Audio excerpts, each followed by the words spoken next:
Muy buenas tardes. A nombre del Colegio Nacional, a nombre propio, les quiero dar la bienvenida a esta conferencia que va a tocar un tema central, no solo en la vida de México, sino de todo el mundo, que es el problema de qué hacer ante los retos que nos plantea la educación de niños, de jóvenes, de adultos, en un ambiente de pandemia que no da trazas de aminorar en modo alguno.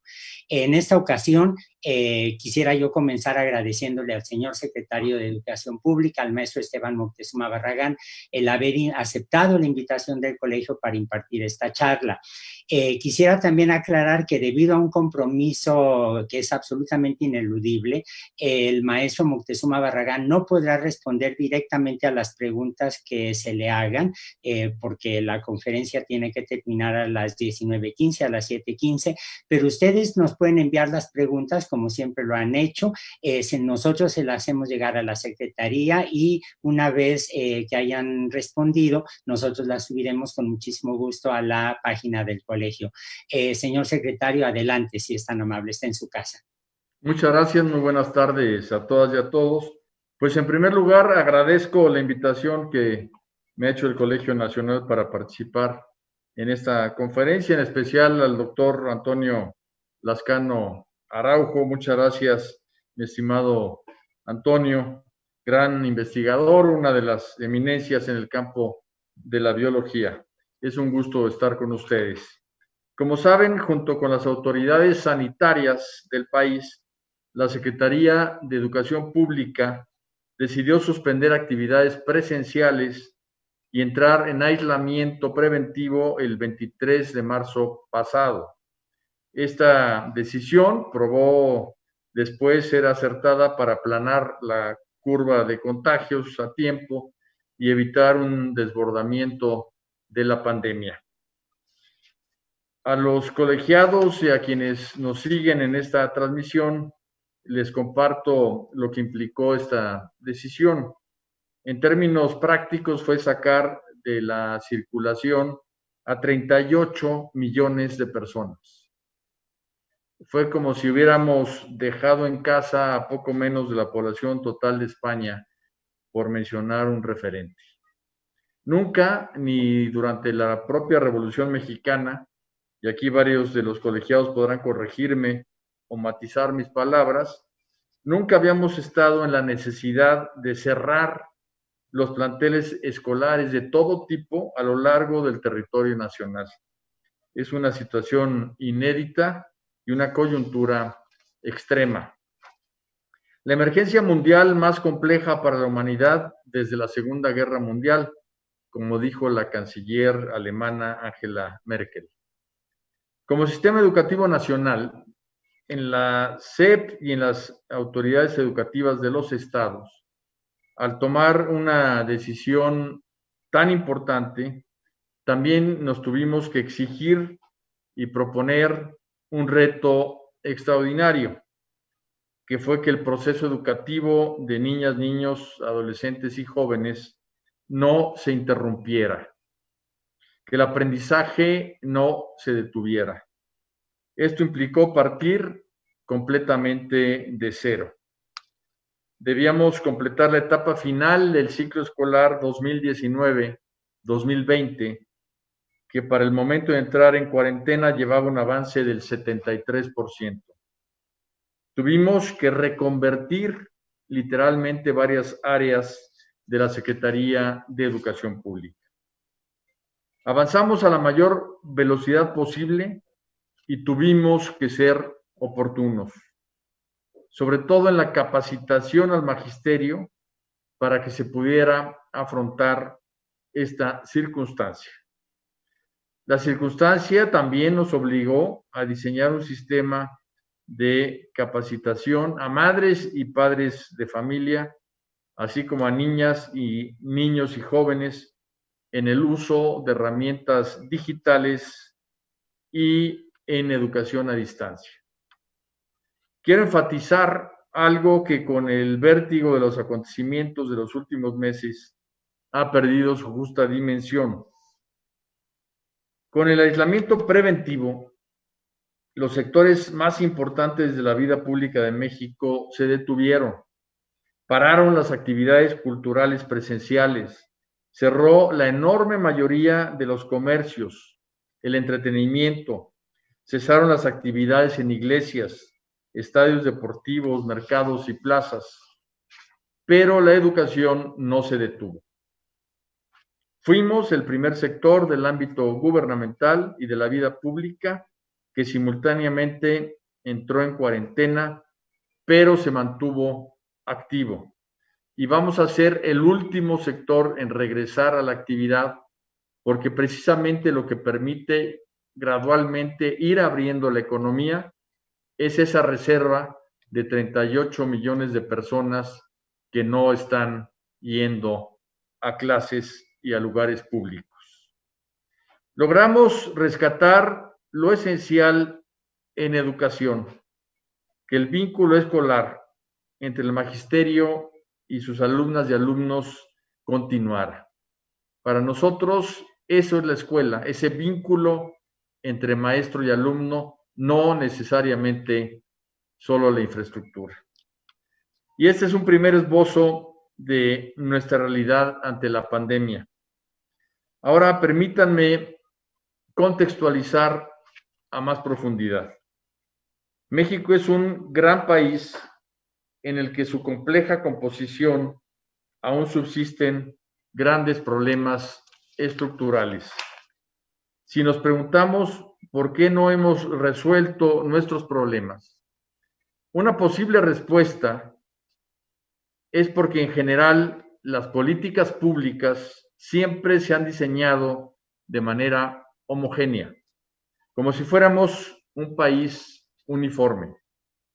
Y en realidad, si quisiéramos hacer un esfuerzo para entender a nuestro país, al menos deberíamos segmentarlo en tres: un México moderno, un México tradicional y un México marginado. Así está segmentada también la educación. El México moderno es competitivo, se pone al tú por tú con cualquier país del mundo, puede competir en el mercado internacional, conoce lenguas extranjeras, culturas extranjeras. El México tradicional es un México que está luchando por sobrevivir, que precisamente la globalidad lo ha puesto al límite de sus posibilidades por la escala de sus negocios y la competencia internacional. Es un México que vive en un permanente sufrimiento porque apenas le alcanza para tener una vida digna. El México marginado es fundamentalmente indígena, de autoconsumo y de autoproducción.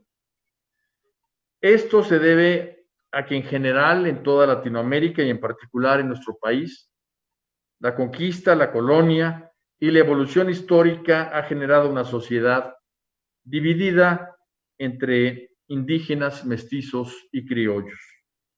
Este tema que evidentemente casi no se toca, que muchos tratan de ignorar o de acallar, para poderlo resolver debemos reconocerlo y sacarlo a la luz, porque es un tema que inhibe el desarrollo armónico y la superación de la pobreza. Es un tema de la macroestructura nacional, resultado de nuestra historia. Lo que sucede con estos Méxicos es que cada uno de ellos ha venido desarrollando su propio código cultural. Entonces, cuando nos hablamos entre mexicanos de diferentes latitudes, no todos entendemos lo mismo. Por ejemplo, cuando se habla de justicia, en el México moderno se entiende impartición de justicia, jueces. Pero cuando se habla de justicia en el México marginado, se entiende conquistas históricas, reivindicaciones, justicia social. El código cultural del México moderno es competitivo, el del México tradicional está amenazado por la competencia y el del México marginado es de autoconsumo. El código cultural del México moderno es global, del tradicional es nacionalista y del marginado es comunitario. México debe verse en el espejo y hablarse entre sus tres realidades para poder entablar un diálogo de futuro. El hablar no necesariamente tiene que significar convencerse el uno al otro, pero es el primer gran paso. Lo importante es que estemos todos sentados, dialogando, tratando de comprendernos, escuchando y construyendo juntos. Lo que es definitivo es que si todos nos sentamos a ver al otro, entonces empezaremos a construir un país sobre una base armónica. Esto puede darse primordialmente desde la educación y, curiosamente, desde la educación en línea. El acuerdo que acabamos de lograr en la Secretaría de Educación Pública para el inicio del ciclo escolar 2020-2021 congregó a todos los partidos políticos a que se dieran su tiempo aire, congregó al INE, a todos los gobernadores y secretarios de educación del país para poder llevar a cabo el esfuerzo de educación a distancia, a televisoras públicas y privadas, a radiodifusoras públicas y privadas, a 33 diferentes canales de televisión en todo el país. En fin, ha sido un ejercicio que ha tenido en el centro la educación para tener resultados de unidad. En este orden de cosas y para dar una respuesta educativa a la pandemia, desarrollamos una estrategia equitativa para niñas y niños considerando sus condiciones socioeconómicas y la región en donde viven. Aprende en casa. Este programa emergente, equitativo e inclusivo, en su primera versión, que surgió después de marzo, para concluir el ciclo 19-20, hizo posible que el 80% de las maestras y los maestros siguiera trabajando con sus alumnos y que el 85% de los estudiantes mexicanos no interrumpieran sus estudios. Con el nuevo acuerdo entre todas estas partes que mencioné, estamos logrando abarcar ya en esta nueva etapa para iniciar el ciclo 2021 a 98% de los mexicanos. ¿Cómo desplegamos la estrategia equitativa de Aprende en Casa? Usamos diferentes medios y herramientas pedagógicas. Para empezar, 189 millones de libros de texto gratuito, porque estos los tienen en todo el sector educativo, siguen los planes y programas de estudios y son la base de los aprendizajes esperados. Y junto con ello, los libros de texto gratuito ya están digitalizados, de manera que se pueden consultar como se ha venido haciendo. Tenemos contabilizadas más de 500,000 de consultas diarias de las versiones en línea de nuestros libros. Se han realizado 444 programas de radio en 15 lenguas indígenas y para esta nueva etapa lanzaremos 5 lenguas adicionales para difundirlas en 15 estados de la República. En donde no hay radio, ni internet, ni televisión, estamos repartiendo más de 700,000 libros y cuadernos de trabajo para las comunidades más apartadas del país. 70,000 personas que son los líderes educativos comunitarios van directamente a entregar estas herramientas pedagógicas a las niñas y a los niños de las regiones marginadas. Empezamos a producir ya 4,550 programas de televisión que implican el triple de horas de trabajo. Por eso hablamos de que parte de la Secretaría tuvo que reconvertirse. Los programas televisivos de Aprende en Casa los producen maestros que nos ayudan a hacer los guiones, junto con personas expertas en televisión, conductores de televisión educativa, que además de saber el lenguaje televisivo, saben de educación. Y en total, estos programas se han transmitido y serán transmitidos por 6 grandes canales de televisión pública y privada. También nos apoyan los cableros, de manera que tenemos un apoyo muy importante en los medios electrónicos. Curiosamente, la televisión por cable llega a muchísimos lugares a donde no llega la televisión abierta. Y esto es una cosa muy importante para poder lograr una mayor cobertura. Internet, sin duda, también es una gran herramienta. Descubrimos en Aprende en Casa 1 que aunque el INEGI habla de que el número de hogares que tienen Internet es de alrededor de 35 millones de personas, en la realidad el Internet que se empezó a usar para poder llevar a cabo las clases a distancia se captó por celulares que tienen el 88% de las familias mexicanas.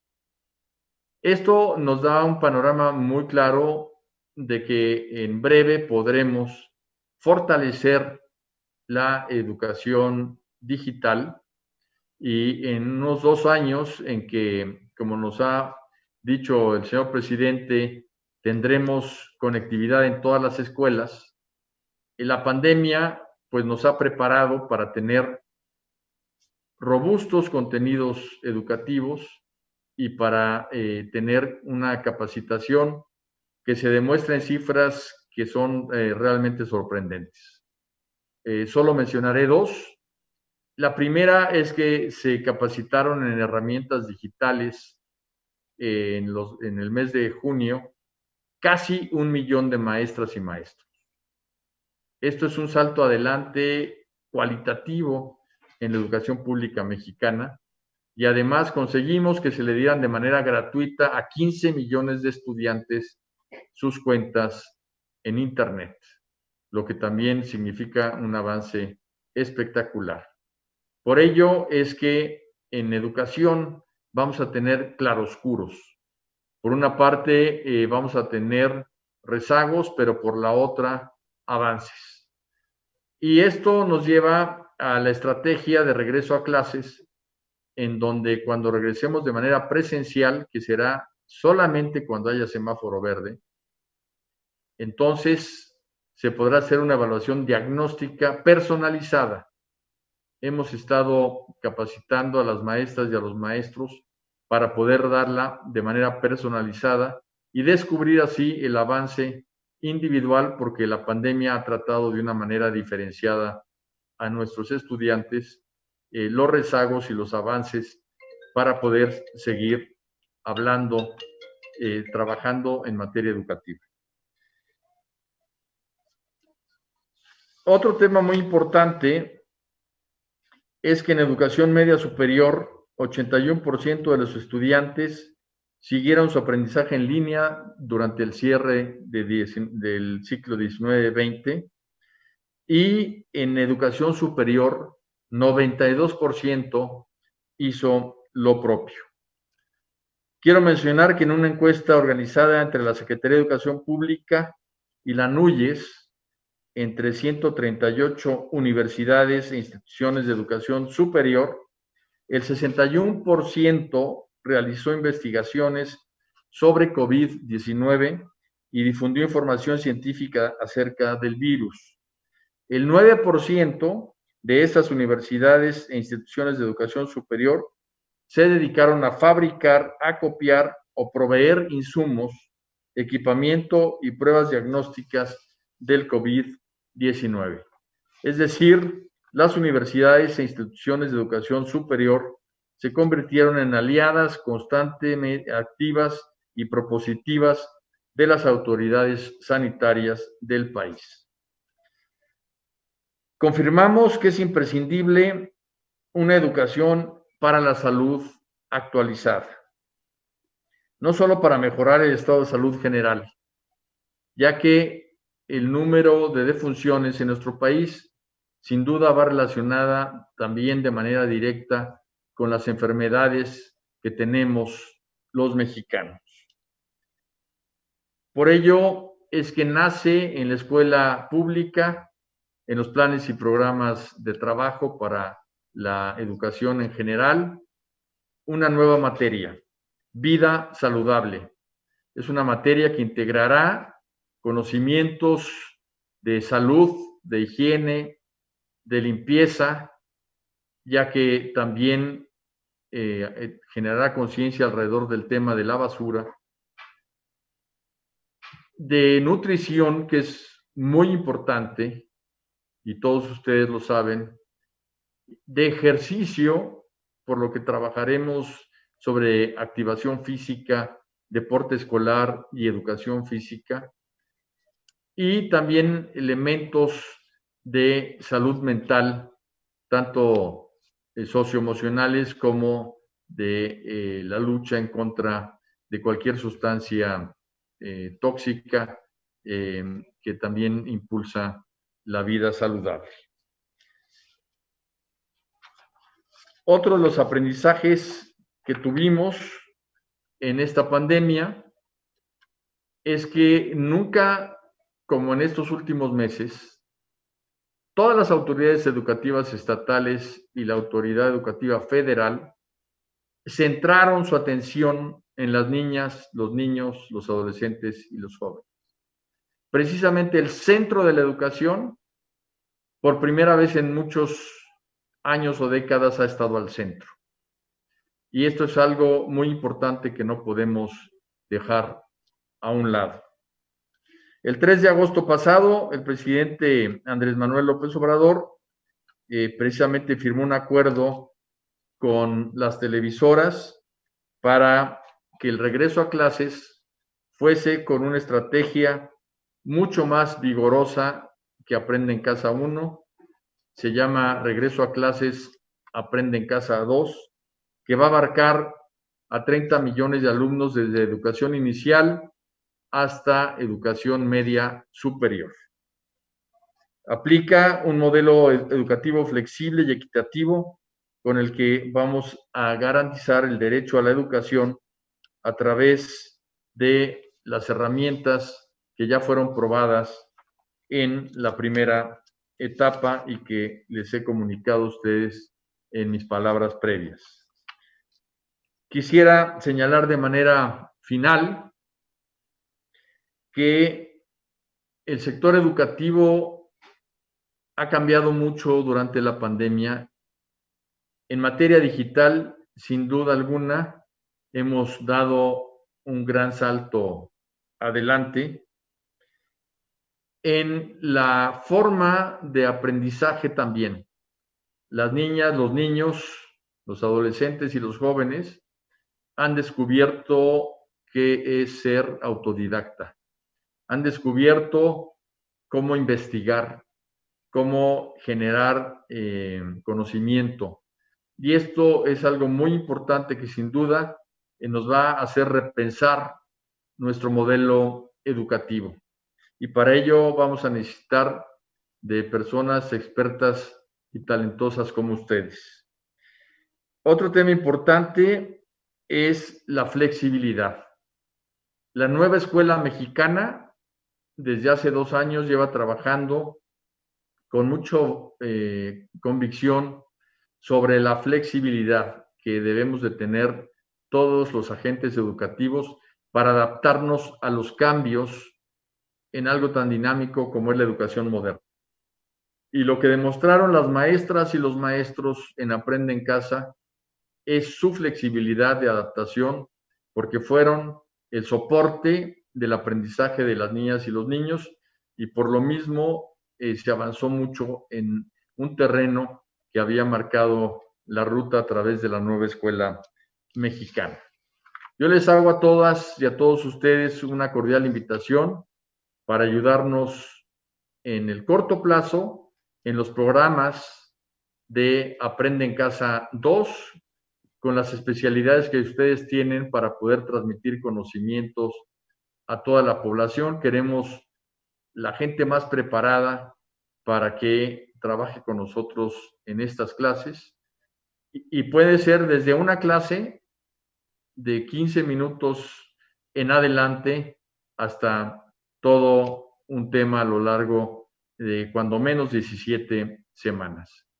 Y en el mediano y largo plazos, a repensar cómo debe de ser la educación pública después de la pandemia, porque sin duda encontraremos cambios profundos en la sociedad que debemos interpretar muy rápido, rezagos importantes en la población que debemos también resolver lo antes posible y curiosamente también avances no previstos que debemos de canalizar de manera provechosa.